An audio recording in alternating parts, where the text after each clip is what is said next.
Ok, j'ai trouvé le meilleur moyen de me voir sur la caméra en même temps de filmer. J'ai mis un zoom devant moi. Sauf que c'est débile parce que je peux aussi tout simplement tourner l'écran de la caméra, donc ça servait à rien. Aujourd'hui, je vais parler de plusieurs trucs. Donc déjà, le premier truc, c'est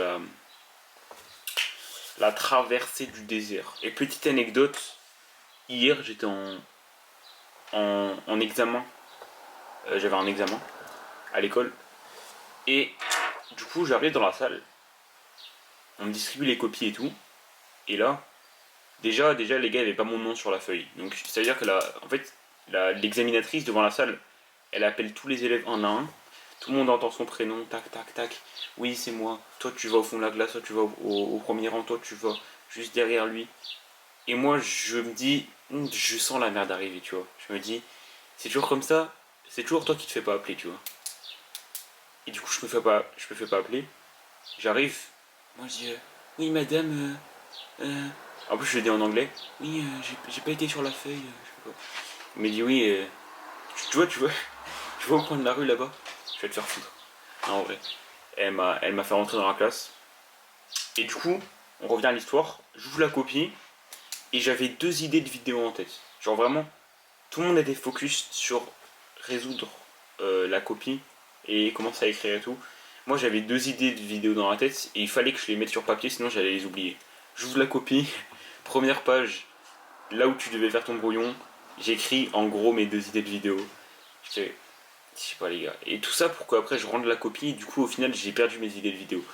Tout ça pour vous dire que je m'en rappelle d'une, c'était que je voulais parler de une phrase qui m'a changé la vie. Quand je vous dis elle a changé la vie, m'a changé la vie, c'est même pas une métaphore, c'est vraiment quand j'ai compris ça, tout a changé. Ça vient du tonton Hormozy, Alex Hormozy, entrepreneur américain, qui a dit le but c'est la journée et la journée c'est le but. En anglais ça fait plus sens parce que journée ça veut dire en gros quand tu parles de ta journée c'est un peu l'aventure, tu vois, genre le moment où tu as commencé un projet et le moment où tu arrives à la fin. C'est toute la traversée, c'est la journée quoi, c'est la journée. Et en français ça se dit pas trop. Mais en gros en anglais la phrase c'est the journey is the goal and the goal is the journey. Ça veut dire que le but c'est la traversée et la traversée c'est le but. Et je sais qu'on entend souvent cette phrase qui dit oui, euh, le mieux quand tu travailles c'est le moment. Le but en fait c'est pas le résultat, c'est la traversée et tout. Souvent on rit doucement parce que en vrai quand tu travailles c'est pour un résultat, quand tu travailles pas pour le travail. Mais en fait Hormozy il vient nous mindfuck, il nous dit si tu travailles pour le travail en fait. Faut que tu apprécies tellement ce que tu fais, faut que tu sois tellement concentré sur ce que tu fais que tu t'en fiches de l'outcome, du résultat. Tout ce qui compte pour toi c'est le travail. Une fois que j'ai compris ça les gars, j'avais une avance illégale sur mes concurrents.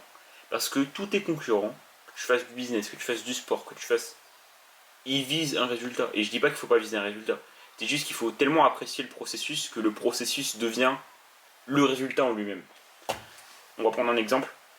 Un footballeur qui s'entraîne pour jouer la Coupe du Monde U20, par exemple. Tu vois. Donc tu es un footballeur de 18-19 ans. Tu t'entraînes dur. Tu es dans un club en pro. Et ton but c'est d'être appelé avec ta sélection nationale. La plupart vont se dire que focaliser sur cet objectif, ils vont faire que en parler, que ça. Alors que le joueur qui aime tellement le sport et qui son seul but c'est s'améliorer dans son sport, il va forcément dépasser la concurrence parce que son voisin, au lieu d'être focalisé sur le sport, il est focalisé sur l'objectif. Et c'est la même chose en business. Il y a des personnes, ils aiment pas faire des vidéos. Ils n'aiment pas faire des vidéos. Juste, ils le font parce qu'ils sont obligés de le faire et parce que, d'après eux, l'organique, c'est ce qui va leur permettre de résoudre X problèmes dans leur business. Alors que moi, j'aime faire des vidéos, les gars. Alors, j'aime pas tout. J'aime pas écrire tous les sous-titres à la main, c'est long. J'aime pas me lever tôt pour filmer. Il fait froid, je suis fatigué, j'ai envie de dormir. Mais par contre, j'aime vraiment l'art de créer des vidéos. J'aime scripter, filmer, monter aussi. Quand je suis de bonne humeur, j'aime bien faire du montage. Et j'aime bien aussi tester des nouvelles couleurs, tester des nouvelles polices. Et voilà. Donc ça c'était vraiment un principe qui a révolutionné ma manière de penser. J'ai vraiment un deuxième truc que je voulais aborder que j'ai oublié. Donc je vais essayer de m'en rappeler, c'était. Je vais le visualiser sur ma. Je vais le visualiser les gars, c'était sur ma copie hier. Dans cette école, promis. Et. Bon, je sais pas, mais on va parler d'un truc qui m'intéresse beaucoup en ce moment, c'est le shift d'identité. En gros, le fait. C'est trop. En fait c'est trop complexe pour être vulgarisé sous la forme d'une phrase. Mais le shift d'identité, c'est très puissant aussi. C'est très très puissant parce que c'est comme les fumeurs qui arrêtent la clope et ils disent oui, j'arrête. Avant je fumais, j'arrête. Sauf que je pense que tu as déjà entendu. Si tu veux vraiment arrêter de fumer, faut pas que tu te considères comme un ancien fumeur, faut que tu te considères comme quelqu'un qui n'a jamais fumé. Faut que tu changes ton identité. Faut que tu passes de la personne qui, le matin, prend la pause clope avec Stéphanie, à la personne qui qui refuse ça, tu vois. Qui n'a jamais fait ça.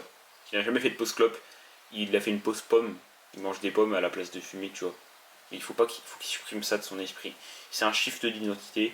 Et une fois que tu as compris ça, ton identité shift. En fait, c'est juste une histoire de nourrir. En fait, il y a un truc qui m'a changé la vie. Faut que j'arrête de dire en fait et tout. Faut que j'entraîne mon éloquence, mais bon, j'arrive pas à m'exprimer de manière claire quand j'ai des idées complexes. En gros, il y a l'ancien toi. Donc là, il y a l'ancien. Attends, je vais vous faire un schéma, je vais vous montrer. Ancien toi, et tu peux lui attribuer n'importe quelle caractéristique. Et là, il y a le nouveau toi, la nouvelle identité de toi-même. Nouveau toi. Ancien toi, nouveau toi, tu vois. Ouais, j'essaie le carnet. Il a vécu des trucs. Et en gros, chaque action, chaque décision que tu vas prendre, tu vas soit mettre un vote dans l'urne de l'ancien toi, soit un vote dans l'urne du nouveau toi. Imaginons, du coup on va prendre l'exemple du fumeur, t'es un fumeur, c'est la pause de 10 heures, Stéphanie te propose d'aller fumer. Si tu lui dis oui, tu mets un vote dans l'ancien toi. Si tu dis non, tu renforces ta nouvelle identité. Et c'est là le mot clé de toute cette idée, c'est renforcer ta nouvelle identité. Renforcer. En fait, imaginons, on va prendre un truc que personne n'aime faire, se lever tôt. Pourtant, on sait tous que la plupart du temps, se lever tôt égale être plus productif. Plus de temps, plus d'énergie, plus de productivité. Si tu te lèves si tu te vois toujours comme quelqu'un qui déteste te lever tôt, tu te leveras jamais tôt. Jamais. Et moi, le moment où j'ai réussi à me lever à 5h30, c'est quand j'ai changé d'identité. Je me voyais plus comme quelqu'un qui voulait me lever tôt, mais comme quelqu'un qui me levait tôt parce que c'était normal. Je me levais tôt pour construire une mission qui est plus grande que moi. Je me levais tôt pour faire X chose, c'est normal, c'est ancré en moi. Je suis quelqu'un qui me lève tôt. Je suis pas quelqu'un qui n'aime pas me lever tôt, c'est juste ancré en moi. Je suis comme ça, je me lève tôt. Et ça peut paraître un peu gourou, tu vois, de bullshit, de te monter la tête avec une idée que tu peux penser fausse, sauf que c'est juste chimique. Si tu répètes à ton cerveau le même schéma de pensée, les mêmes actions encore et encore, ça ancre en toi, tu deviens un nouveau toi. Donc le changement d'identité commence par un leurre, entre guillemets, un leurre L-E-U-R-R-E, commence par un mensonge que tu te fais à toi-même, tu vas te dire oui, j'aime faire ça alors que j'aime pas, je fais ça alors que je le fais pas, et petit à petit ça devient une réalité. C'est pour ça qu'on appelle vraiment ça un shift. Je passe vraiment de. En fait, c'est comme ça. En fait, pour moi, c'est un carré, tu vois. C'est un carré que j'ai dessiné ici. Carré. Le carré ici. Et le carré, au début, il est nul. Enfin, il n'est pas nul, mais t'as capté. Il fait des mauvaises habitudes. C'est plus profond que les mauvaises habitudes, mais bon, je garde ça vulgarisé. Et petit à petit, il se polit. Il se polit. Les coins s'arrondissent. Et ça devient un. Comment ça s'appelle? Ça devient un circulaire. Ça devient une boule, quoi. Ça devient une bille. Ça devient une bille comme ça. Hop là. Voilà. Principe assez basique, mais qui m'a vraiment permis d'avancer. Je vais juste faire un petit point sur ma semaine avant de terminer la vidéo, parce que j'arrive plus trop à me concentrer là. Ça fait depuis longtemps que je suis levé. Et je suis plus très productif. Donc cette semaine j'ai fait quoi? J'ai avancé sur ma vidéo. J'ai avancé sur ma création de contenu. J'ai fait des appels avec... j'ai passé énormément d'appels avec des amis, avec des personnes. Je suis allé faire du foot. Vraiment, j'ai essayé de sortir plus. J'ai toujours distribué des CV. Et voilà. Voilà les gars. Je pense qu'on va arrêter la vidéo là. Parce que j'ai plus grand chose d'autre à dire. Mais en tout cas, c'était l'idée que je me suis fait de ces dernières semaines. Et voilà, voilà. Allez.